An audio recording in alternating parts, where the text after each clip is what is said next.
So, post ko muna. Oo, ako lang. Good morning. We have visitor today. Celebrating the 91st National Book Week. Ibig ko sabihin nito with Mama Almira of Library, UDM Library, and together with, yes, of course, sino ako, Mama? Introduce mo ako.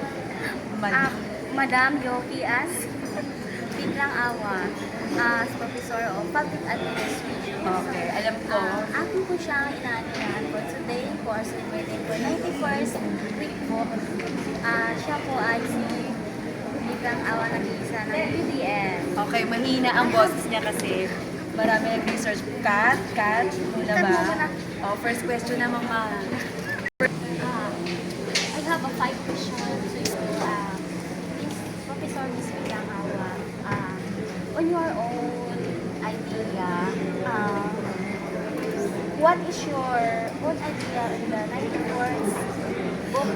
Okay, the idea of me, of course, syempre dapat palawakin natin ang kabihasaan sa pagbabasa ng aklat. At wag po natin kalimutan ang simbolismo ng mga sinaunang paraan ng pag-aaral kung saan nagre-research, nagbabasa po sa library. Natatandaan ko po nung mga panahon na ako po'y nag-aaral, produkto ako ng malayong eskwelahan ko. Pumupunta pa kami sa National Library just to read the book, to make our own research. Yun po ang kalagahan ng pinaghirapan ng kaalaman, mahirap po kalimutan sa pamamagitan ng pagbabasa ng libro. Next question, Mama. So fourth question, how does it help your subject, public administration, by your students? Okay, nakakatulong sa pagbabasa ng libro, lalo na I'm teaching the major subject such as sociology, dahil nga sinabi ko, ang ambag natin sa lipunan, ang simbolismo po ng kasalukuyan ay wag na wag nakakalimutan ang nakaraan. Na pangbabasa, ang kaalaman, hindi makakalimutan kapag ang pag-aaral,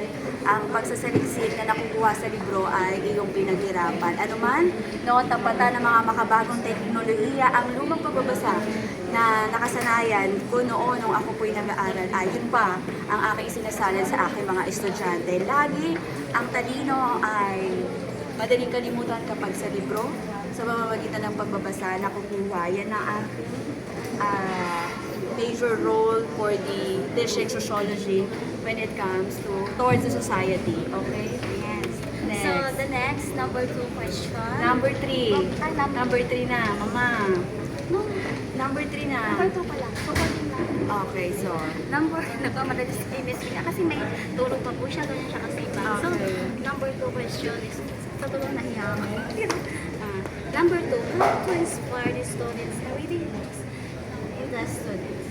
Siguro dahil mai-inspired mo sila kapag ikaw mismo nakikita nila nagbabasa ng libro, hindi mo kinakatamaran yung kinaugalian mo nung araw na kahit dumaan yung maraming taon, kaya ko pa rin, no, i-share yung mga natutunan ko coming from my professor is just because nakuha din nila yung skills na ang pagtuturo galing sa libro at ang pagbabasa galing sa libro ay sinasalin ko sa kasalukuyan.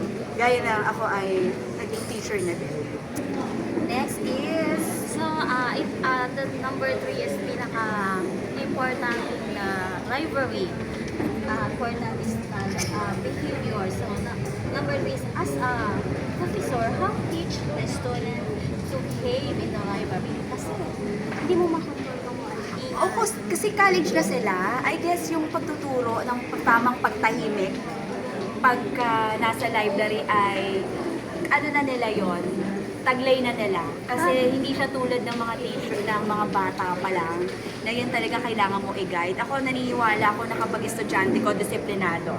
Pakawalan ko man, wala man sila sa harap ko, pag estudyante ko, disiplinado. Yes, Texon? Alam Yes, mo yan. ma'am. Last question na ba tayo? No take no na ito, Mama. So, yun yung pag-control mo sa student mo. Pagdisiplina. Yan.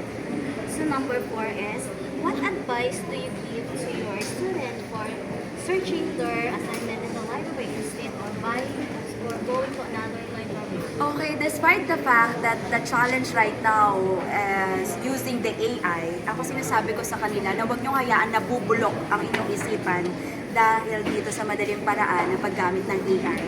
Gamitin pa rin po natin yung old traditions of learning, which is ang pagbabasa po ng libro, at supportahan natin, no? Kaya na sinasabi ko, ang kulturang Pilipino, hindi po yan basta-basta kinalilimutan, lalo na sa paraan ng pag-aaral na nanggagaling at nakukuha ang kaalaman sa pagbabasa ng libro. Ganon ko lamang sila dinidisiplina, Mama. Miss Arlene yung awa sa happy person. So, as a professor, which do you prefer? Searching books, physical or online books in the library? At Physical pa rin ang para sa akin kasi mas napipil mo Yes. yung actual not by a virtual since ang mga bata ngayon ay sanay na using the technology. So ako pa rin hanggat maaari pag ako'y bibigay ng mga pagsasanay, sinisiguro ko na nakukuha nila via library dahil total face-to-face naman na, 'di ba? Just to use your mind, mahirap pong kinakalawang ang ating isipan. And the last is, are you enjoying reading books? yes, oo. Tanda-tanda ko pa, ang unang pagbabasa ko ay sa comics. Sa comics ko. No? Hanggang ngayon, I'm a fan of reading. Masaya ako nag-check ng essay ng mga estudyante ko. Kasi hindi lamang ako ang nagtuturo sa kanila. Sa pagbabasa ko ay natututo din ako. Diba? That's my advocacy. Okay. Ma'am Arlene bilang awa, thank you sa ating pagpaunlak na inimbitahan kita at sana maraming mga student na ma-apply sa kanilang sarili. So sabi nga ni Ma'am Arlene na mas mahalaga na physical na nababasa mo yung books na pinalaman na kaya kung wala sa puso hindi mo maintindihan yung binabasa mo. Thank you so much at naibighan namin kung ano yung National Books Week. So, hanggang sa muli, Ma'am Arlene bilang awa, ako ay nagpapasalamat sa iyo dahil ikaw ay napakasipag na teacher dito. Kahit may bagyo, may ulan, may lumindol. Pumapasok ako. Pumapasok po siya. Yes, ganun ako kasipag. Hindi na kailangan sabihin ni Mama. Alam na ni Texon yan, ang ating cameraman. And Mama, Once again, I thank you and I'm proud of you. Professor Ma'am Arlene bilang awa as your YouTube channel. Please subscribe her. edit na rin Mama. Alika muna, picture na tayo.